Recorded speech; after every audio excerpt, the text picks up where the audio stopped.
Chers amis, bonjour à tous. Nous sommes le 3 juillet 2024. Je suis avec François-Xavier qui est à Chengdu, je crois. C'est bien ça, François-Xavier? Voilà. D'accord, donc je reprends mes petits entretiens sans personne. J'étais à Phuket la semaine dernière, j'ai interviewé un entrepreneur dans le domaine de l'hôtellerie. Et aujourd'hui, j'ai la chance de pouvoir échanger avec François-Xavier. Nous sommes entrés en contact ces dernières semaines au sein de la communauté française en Asie. Et donc, je voulais qu'on fasse connaissance. Donc, si je comprends bien, François-Xavier, vous faites deux choses principalement. On va parler de vidéos sur YouTube, de Chine, de paysages, et d'autre part, on va parler d'un sujet très important, c'est la francophonie. FLE, c'est votre activité principale, si j'ai bien compris. Et donc, voilà, c'est bien ça. Est-ce que vous pouvez déjà vous présenter en quelques mots et nous dire ce que vous faites? Ce qui m'intéresse, c'est de savoir, ben voilà, qu'est-ce que vous faites en Chine, qu'est-ce qui vous a donné envie d'y aller et depuis combien de temps, etc. Dites-nous tout. Alors, tout, c'est beaucoup, mais je suis en Chine depuis 2017. Je suis arrivé un petit peu par surprise, par, euh, par curiosité aussi. Et donc, j'ai travaillé au sein du réseau Alliance française comme enseignant français langue étrangère à Chengdu et puis à Shanghai. Et puis, ensuite, de façon indépendante, partiellement basée en Chine, partiellement basée en Europe. Et donc, je me suis servi un petit peu de l'expérience des confinements et des cours en ligne pour poursuivre un petit peu cette aventure du FLE maintenant en ligne. Et quand il y a du temps libre, avec mon épouse, on explore la Chine dans sa diversité, dans ses paysages et dans sa gastronomie, bien évidemment. D'accord. Donc, vous avez parlé de Shanghai aussi. Donc, vous avez vécu à Chengdu, vous êtes parti à Shanghai, vous êtes revenu à Chengdu, c'est ça? Voilà, pour des raisons maritales, ma femme étant de Chengdu, après l'expérience de Shanghai, c'est Chengdu qui a gagné le match. D'accord. Donc, maintenant, vous êtes installé depuis 2017, en gros, au moins en Chine. Et donc, le projet, c'est d'y rester, de passer quelques années ou de s'installer définitivement. C'est quoi qu'est-ce qui se passe Et dans le votre... projet, c'est de créer vraiment un pont entre l'Europe, la France plus précisément, mais l'Europe et la Chine continentale, euh, du moins entre la Chine du Sichuan, la Chine de Shanghai et la France. C'est un petit peu les deux parties de Chine que je connais le mieux. La Chine, c'est grand, il y a quand même beaucoup de provinces différentes. Alors, je parle pas, j'aime pas trop dire la Chine parce que c'est tellement varié que je me cantonne à ce que j'ai vu, Sichuan et Shanghai. D'accord. Donc, créer des ponts, ça veut dire, bon, avec les activités de FLE, développer la francophonie. C'est aussi montrer des paysages de Chine, montrer ce que tout le monde ne voit pas forcément, y compris moi. Donc, j'ai vu quelques vidéos sur votre chaîne YouTube que je vais d'ailleurs mettre le lien dans la description de cette vidéo. Et en fait, ça fait partie des choses que j'ai envie de voir parce que je connais Shanghai, je connais Pékin, je connais les grandes villes. Et je connais bien entendu les villes avoisinantes avec Hong Kong, mais je ne connais pas ces très beaux paysages que je vois dans certaines vidéos. Alors, dites-nous tout, comment ça fonctionne déjà? Quand je vois ces vidéos, je vois personne dessus. Comment on fait y aller? Comment on fait pour y aller? Est-ce que c'est safe? Ça se passe comment? Alors, qu'est-ce que vous faites avec ces vidéos? Alors, effectivement, avec ma femme, on a décidé qu'on allait sortir un petit peu des sentiers battus. Moi, quand j'étais jeune, j'ai grandi en Suisse et en Alsace dans un cadre assez naturel. Donc, j'apprécie énormément le confort et la sécurité des villes chinoises, mais j'ai toujours ce besoin d'aller me dégourdir les jambes. Et en fait, un jour, je suis tombé sur un livre du National Geographic China qui guidait un petit peu les photographes dans la province du Sichuan. C'était un petit peu un inventaire de tous les paysages. Et il y avait des choses fantastiques dont j'avais jamais entendu parler. Et j'ai acheté ce livre. Et en fait, ça a été un petit peu le début d'un périple en plusieurs étapes avec mon épouse. À chaque fois, on essayait de choisir un endroit et puis de visiter. Donc le format des vidéos, c'est plutôt des vidéos pour vraiment montrer la beauté des paysages. C'est pas tellement le format vlog classique où on voit l'intervenant qui filme et qui commente. Moi, j'ai vraiment souhaité montrer aux gens la nature telle qu'elle est et si possible vierge de toute trace humaine. Ce qui est possible en général justement quand on sort des sentiers battus et quand on va dans des parcs naturels qui sont au niveau du classement un petit peu moins connus. Là, vous avez en général une expérience vraiment de qualité et surtout un luxe en Chine. Vous avez en général pas grand monde sur site, quoi. Vous pouvez être seul, vous pouvez être avec une dizaine de personnes. Alors déjà, c'est agréable. Moi, en tant que Français, je préfère quand même quand il y a moins de monde, mais surtout que vous pouvez prendre le temps de parler avec les guides, avec les gens du parc, et ça, c'est quand même, on retrouve un confort de voyage qui, de premier abord, quand on entend le mot Chine, ne semble pas évident. On pense toujours à la photo de la muraille de Chine. Vous savez, vous avez des milliers de touristes. Bah là, c'est une expérience différente, plus au contact des paysages et puis des gens. Ça, c'est vraiment sympa. Ouais.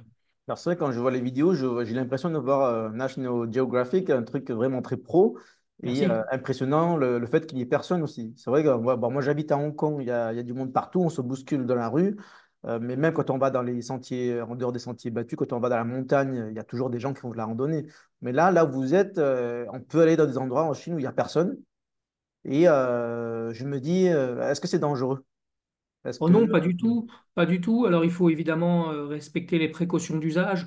Donc si c'est l'été, bah, évidemment chapeau, bouteille d'eau, bien s'hydrater, bien se couvrir. Si vous êtes en altitude sur les hauts plateaux des provinces du Sichuan, du Qinghai, bon bah évidemment pareil, la question logistique donc de l'eau, peut-être une trousse de premier secours, et puis évidemment assez de carburant dans la voiture pour pouvoir revenir jusqu'au prochain village, hein. Il y a quand même des petites précautions à prendre. Et puis, y aller quand le temps est bon, ne pas s'y risquer quand il y a de la neige ou quand il y a des orages. Là, évidemment, il y a des choses à pas faire comme dans les Alpes en France ou partout, hein, on redescend et puis on se met à l'abri. Voilà, ne pas rester à côté des rivières, des choses comme ça. Mais sinon, oui, c'est tout à fait, il n'y a pas de problème de sécurité, aucun, justement, c'est ça qui est chouette. par rapport au reste de la Chine où il n'y a pas de caméra, est-ce qu'il y a des problèmes de sécurité qui viennent de personnes qui peuvent essayer de voler des touristes ou pas, ou même par rapport d'animaux? Est-ce qu'il y a des animaux sauvages? Donc il y a aucun problème. Alors oui, je crois que le plus gros problème, justement, c'est les animaux sauvages. Là, effectivement, notamment si vous allez sur les hauts plateaux du Tibet, là, il faut faire attention aux yaks. Ça paraît amusant comme ça paraît Tintin au Tibet, mais c'est vraiment des animaux qui peuvent poser un risque si vous vous approchez trop. Et la même chose des mastifs tibétains. C'est à peu près les deux seuls risques que je connais qui sont effectivement sérieux, ou même les locaux, hein, que ce soit les communautés chinoises ou tibétaines, nous ont mis en, enfin, nous ont dit qu'il fallait faire attention, quoi. C'est pas, faut pas plaisanter avec ces choses-là. Et D'accord. vraiment des Alors animaux maintenant, sauvages. si je veux faire pareil, je veux y aller. Par contre, moi, je veux faire un vlog. Et je fais comment? Je réserve et je vais à Chengdu et après, je prends le train, la voiture. Il y a des guides, il y a des packages tout compris. Où on vous demande conseil à vous. On fait comment? Alors, conseil avec grand plaisir. J'ai un réseau d'amis chinois et puis tibétains qui pourraient vous recevoir de la façon la plus charmante du monde. Mais le plus simple, en fait, c'est de prendre une voiture. Le grand avantage, c'est que la Chine a des infrastructures absolument fantastiques.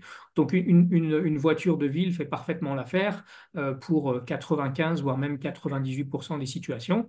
Et puis après, c'est un petit peu à vous d'explorer. C'est-à-dire que nous, notre stratégie, c'est de choisir un endroit qui soit bien connecté, qui soit confortable, avec un hôtel, le Wi-Fi, l'eau chaude et toutes les commodités du 21e siècle. Et puis de là, en fait, se servir en partie de ce que recommande Internet. Donc en général, ce sont des sites chinois. Je suis très content d'avoir ma femme qui est chinoise pour me traduire tout ça et m'ouvrir les portes de ces paysages. Et puis de l'autre côté, il y a aussi certains blogs de voyageurs européens ou américains qui sont allés. Vous combinez tout ça et puis vous explorez. Encore une fois, les routes sont en tellement bon état qu'en fait, c'est d'une facilité déconcertante. Mais le problème, c'est que les gens n'en entendent pas parler. Si vous voulez, vous avez quelques grands sites qui sont répertoriés. Et en général, c'est là que vont les touristes. Et c'est aussi là, malheureusement, que beaucoup d'agences de voyage vous emmènent. Alors qu'il y a matière à explorer beaucoup autour, en fait. D'accord. Et Donc, en on peut le faire voiture, seul sans... Pardon? ouais, vous avez parlé de rouler de louer une voiture. C'est bien ça? On Oui, la peut louer voiture facilement une reste voiture. On peut le... conduire en Chine sans problème. Alors, justement, en plus, pour les Français, il y a un accord de reconnaissance du permis de conduire. Il faudrait regarder sur Internet pour les détails. Mais bon, moi, c'est mon épouse qui conduit. Mais, euh, mais un Français avec un permis français peut sans problème louer une voiture à Chengdu et depuis Chengdu prendre une autoroute pour le plateau. C'est vraiment absolument fantastique au niveau de Juste le la permis qualité. français, ça suffit, pas besoin de permis international. Non, le permis français suffit. Oui, oui, j'avais des collègues de l'Alliance qui le faisaient comme ça, qui allaient chez un loueur en ville. Alors, il faut privilégier les bureaux en ville, dans les grandes villes, parce que sinon, ils ne sont pas forcément au courant des règles. Mais donc, à Chengdu, il n'y a aucun problème. Et puis ensuite, vous avez une autoroute absolument tout confort qui vous emmène jusque soit dans le Guizhou, sur certains sites karstiques absolument magnifiques, soit sur les hauts plateaux du Tibet, du Qinghai. Euh, et ça se fait très bien, oui, oui, oui. Puis vous avez D'accord. des stations essence, vous avez des hôtels tout confort. C'est d'une facilité déconcertante. J'invite tout le monde à le faire, vraiment à prendre le temps d'aller découvrir. C'est chouette, ouais. Et il n'y a Alors, pas de restriction. Pas de restriction de visa, pas de restriction au niveau des personnes qui n'auraient pas la nationalité chinoise pour les provinces du Sichuan et du Qinghai. 95%, c'est tout à fait faisable. Euh, et les hôteliers sont parfaitement au courant des régulations. La police est absolument charmante. Alors, ça m'est arrivé qu'ils viennent dans notre chambre nous expliquer un petit peu les consignes de sécurité, mais en aucun cas, moi, je me suis senti menacé euh, ou, euh, ou malvenu, en fait. Donc, c'est à chaque fois des expériences très positives. Et puis, pour ce qui est du Guizhou et du sud du Sichuan que nous avons visité, c'est la même chose. Ça se passe en général tout à fait bien à l'hôtel. C'est l'hôtel qui enregistre les touristes auprès de la police, donc vous n'avez rien à faire que de présenter votre passeport et ça se passe bien. Ouais. alors, il y a sans doute deux, trois endroits que vous recommandez plus que d'autres. C'est quoi les incontournables? Qu'est-ce qu'il faut voir? Alors, les incontournables connus ou pas connus? Les deux, ce que vous nous recommandez. Alors, alors moi je suis plutôt d'une nature sportive dans le sens où j'aime la marche, hein, ayant grandi en Suisse et en Alsace, c'est quelque chose qui m'est resté. Euh, Si vous aimez la marche, il y a dans le Sichuan le site de Dao Cheng Yading. On pourra écrire on pourra mettre le descriptif dans la Oui, vidéo oui. si vous souhaitez. Mais ça, c'est un des sites les plus connus. Et puis, vous avez Jiuzhaigou et puis Huanglong. Ça, ce sont une succession de lacs avec d'une pureté absolument étonnante, c'est Et tout vraiment ça, c'est à magnifique. Chengdu. Ça, c'est dans le Chengdu. Sichuan. C'est Sichuan. dans le Sichuan et c'est dans les montagnes. Après, dans le Guizhou, vous avez plusieurs sites karstiques et à Chongqing aussi, puisque c'est là que commence le bassin karstique qui descend jusqu'au Vietnam, qui passe par Guilin, etc. Donc là, vous avez aussi des paysages. Par exemple, vous avez Wulong à Chongqing, vous avez Zhejiang dans le Guizhou. Donc, c'est des sites qui sont vraiment à voir parce que la taille en fait des cavernes est absolument délirante. On n'a pas ça en Europe, c'est vraiment incroyable. Et puis au Qinghai, alors là par contre, il est préférable de prendre un guide, mais c'est pour aller voir les animaux sauvages. Ça, c'est un petit peu le jeu de la chance, mais ça vaut la peine. Ça vaut le budget, c'est d'aller observer les loups, d'aller observer la panthère des neiges, d'aller observer les antilopes. C'est faisable, ça se fait en Chine. C'est quelque chose qu'on oublie souvent, que la Chine, il y a, je crois, plus de 40% du territoire qui est considéré comme sauvage. Et donc, vous avez une faune et une flore absolument incroyables, que ce soit pour les oiseaux, les mammifères, les plantes. Alors là, c'est pas ma spécialité, les insectes, tout ça, mais c'est ce côté de Chine aussi qu'on oublie souvent. On voit les grandes villes, on voit malheureusement la pollution, euh, on voit les infrastructures, les TGV, tout ça, mais il y a aussi ce côté absolument sauvage à explorer sans limite, en fait. C'est vraiment sans limite. Ah, ça donne envie de tester. Alors, on peut faire ça avec des enfants ou c'est trop dangereux? Alors, c'est une bonne question avec les enfants. Ça dépend quoi. Sur le haut plateau tibétain, je pense qu'il n'y a pas de danger parce que en général, les sites, c'est très bien aménagé. Ce qui est important, c'est évidemment, encore une fois, le chapeau et beaucoup d'eau. D'accord?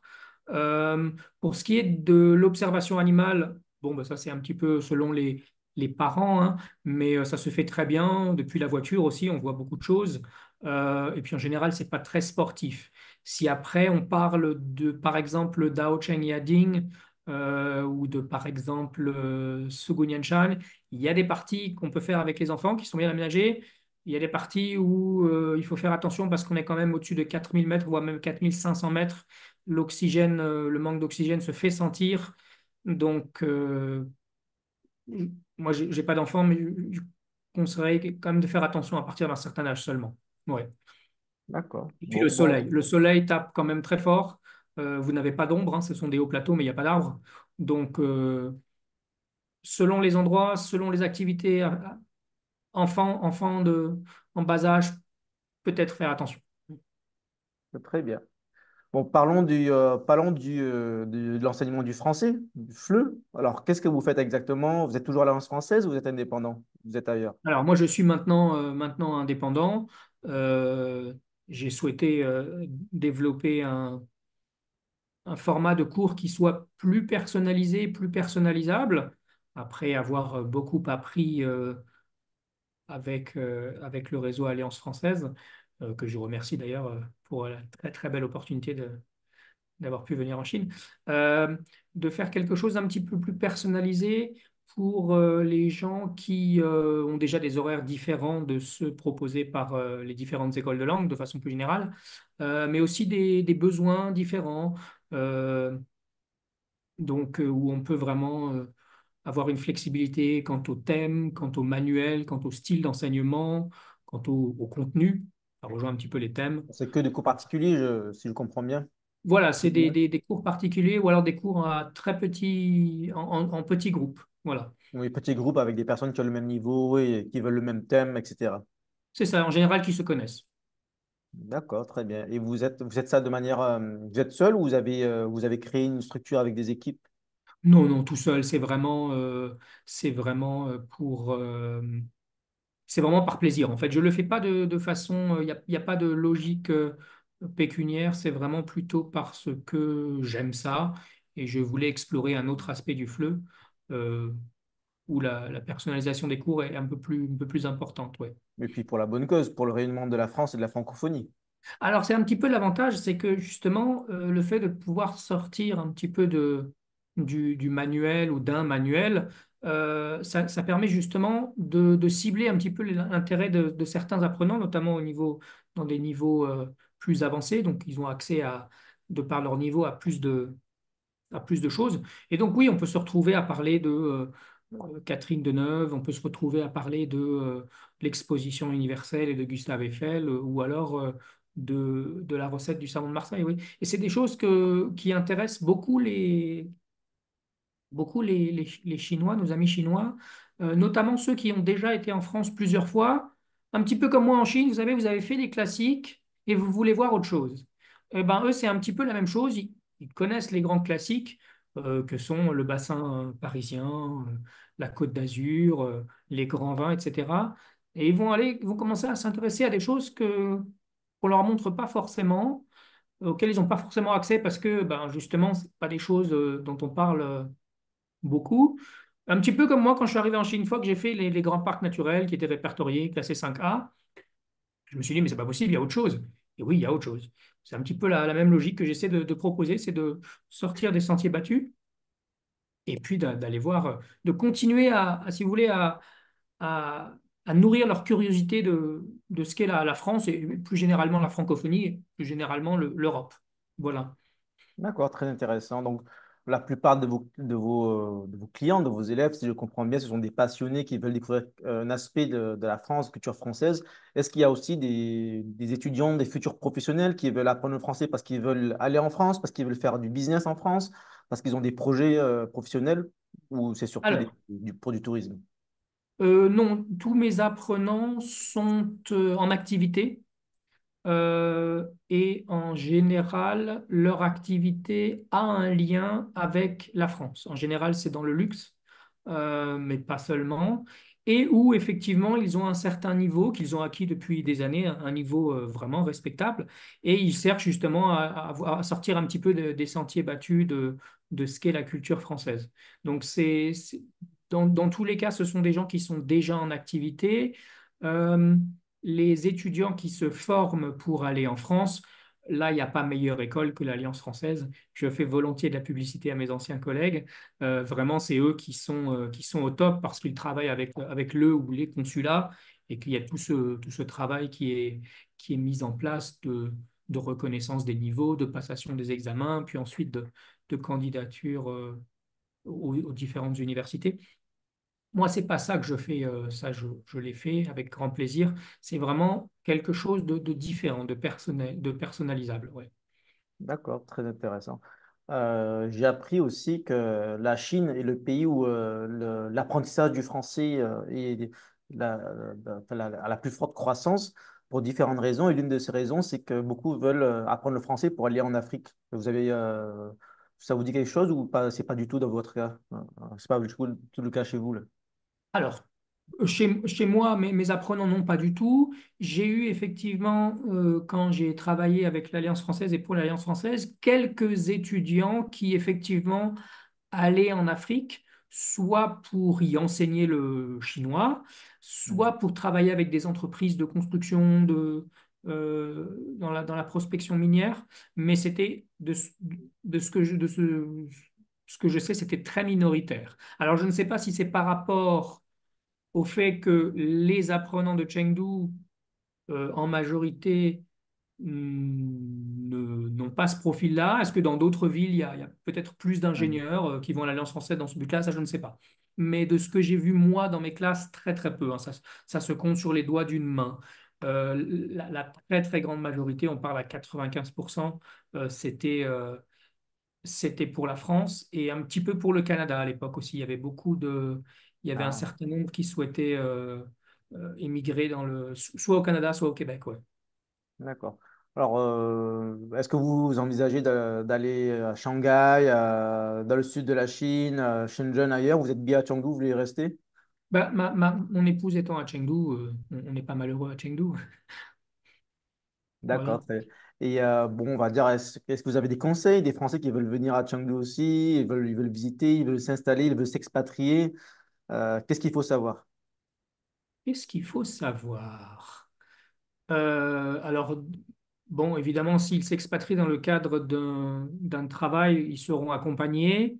Il faut juste, alors à Chengdu en particulier, bien préparer sa langue parce que la nourriture est quand même assez épicée et ça Oui, surprend au il y a le début. hot pot. Oui, ah bah, ça c'est légendaire à toute heure, toute saison. Euh, il faut, qu'est-ce que je pourrais dire? Il faut être curieux dans le sens où il ne faut pas hésiter à entreprendre des choses par soi-même. C'est là qu'on rencontre des gens charmants. Alors en général, c'est souvent dans le domaine du tourisme ou de la restauration pour commencer, mais de là peuvent vraiment se créer des liens très agréables où quelque chose qui m'a toujours étonné en Chine, qui peut paraître normal en France, c'est que les jeunes Chinois que j'ai côtoyés, qui étaient mes étudiants, mes apprenants, aimaient beaucoup changer de restaurant. C'était pas, alors je sais pas, les choses changent vite, mais c'était pas des gens qui retournaient dans un restaurant une fois qu'ils l'avaient testé. Moi, je pense un petit peu plus peut-être comme un occidental, comme un Européen, comme un Français. Si un restaurant m'a beaucoup plu, je vais y retourner. Je vais y retourner plusieurs fois. Et en fait, ce comportement-là, je l'ai vu souvent à Chengdu, il surprend au début. Les gens me voient ou nous voient revenir. Ah, une fois, deux fois. Et je peux vous dire que la troisième fois, vous êtes vraiment reçu, mais alors complètement différemment de la première fois, parce que justement, le restaurateur, la restauratrice va beaucoup apprécier cette fidélité qui peut surprendre au début parce que c'est pas quelque chose d'inné. Euh, et puis, de faire quelques compliments sur la nourriture en chinois. Ça aussi, ça va vraiment changer la nature de la relation dans un pays qui va vite, où les gens vont vite. Euh, où la nourriture est parfois considérée comme étant une nécessité, mais pas quelque chose pour laquelle on prend le temps, hein. Du moins pas dans les restaurants, pas partout. Cette attitude-là peut vraiment vous ouvrir des portes. Et ça, c'est quelque chose à Chengdu qui marche bien. Quand vous avez apprécié un restaurant, d'y retourner plusieurs fois. Au bout d'un moment, vous allez faire partie de la famille. On va vous proposer des plats qui ne sont pas sur le menu, etc. Et ça, c'est chouette. Voilà. Un autre conseil, bah, c'est d'explorer les alentours de Chengdu, de ne pas hésiter, de ne pas avoir peur à faire peut-être 2 ou 3 heures de voiture, ce qui peut paraître beaucoup en Europe, mais pas en Chine. Parce que c'est à partir de là, vous êtes vraiment sorti de la ville et de son agglomération que vous avez des choses intéressantes. Je pense par exemple à l'est de Chengdu, quand on va vers Chongqing, vous avez quelque chose aussi qui devrait être sur tous les guides de voyage. Vous avez des dizaines de sites de Bouddha qui sont gravés dans la roche, mais on parle de Bouddha qui font plusieurs mètres de haut. Euh, donc ça, c'est quand vous allez vers Chongqing, c'est magnifique. Quand vous allez vers le nord, vers Xi'an, le paysage va commencer à s'assécher, la géographie va changer, on va commencer à consommer du mouton, etc. Ça, c'est des très belles choses. Quand vous allez vers l'ouest, eh bien sûr, c'est tibétain, des très hauts sommets qui montent 6000, 7000 mètres. Euh, Quand vous allez vers le sud, là, ça devient karstique. Donc, vraiment ne pas hésiter à prendre sa voiture le temps d'un week-end, partir tôt le matin, de revenir 2 jours après. Il y a beaucoup de choses qui se font très bien en voiture, mais il faut le faire. Voilà. D'accord. Bon, très intéressant.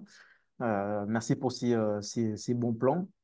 Voilà, est-ce que vous avez un dernier mot par rapport à la France, que ça vous manque? Voilà, que peut-on dire à ce sujet? Bah, c'est un éternel tiraillement, mais c'est un petit peu ce qui fait qu'on reste en vie et intellectuellement parlant. On est toujours tiraillé. Il y a des choses qu'on aime en Chine et auxquelles on pourrait jamais renoncer. Et puis d'un autre côté, vous avez un peu cliché, hein, tout ce qu'on aime en France, les petits villages, la gastronomie. On ne parle pas de la famille et des amis, bien sûr. Donc c'est ce tiraillement, si vous voulez, de choses qu'on apprécie d'un côté et de l'autre. Euh, Cette éternelle balance, un petit peu comme un pendule entre deux cultures. Mais c'est chouette, ouais, non, ça, on garde l'esprit vif. Ça, c'est intéressant, ouais. D'ailleurs, vous avez dit tout à l'heure que heureusement que votre femme est là pour traduire, mais vous parlez chinois ou pas? Alors, j'ai malheureusement vécu dans le confort linguistique depuis que je suis arrivé en Chine, parce que j'ai été accueilli de la façon la plus charmante qui soit par mes apprenants, mes étudiants qui organisaient tout pour moi. Donc, j'ai jamais vraiment eu besoin de parler chinois. Et puis, une fois que j'ai rencontré mon épouse, ben, j'ai plus besoin de parler chinois non plus. Parce Donc, qu'elle parle anglais, vous parlez anglais entre vous. voilà, un mélange d'anglais, de français, de chinois. C'est le hot pot, comme vous disiez tout à l'heure, hot pot linguistique. Donc, si vous voulez, pour les commodités de la vie de tous les jours, oui, je comprends quand même certaines choses, bien sûr. Je comprends beaucoup plus que je ne suis capable de parler avec les tons. J'ai jamais réussi trop à m'y faire, donc, oui, c'est plutôt Bon, ma femme qui s'occupe de l'aspect moralité de logistique. l'histoire, on peut très bien survivre en Chine sans parler chinois. Mais c'est quand même plus sympa si vous parlez quelques mots. Ça aussi, un conseil à ceux Bien sûr, ouais. qui arriveront. Quelques mots et un sourire. Et en général, ça vous ouvre beaucoup de portes.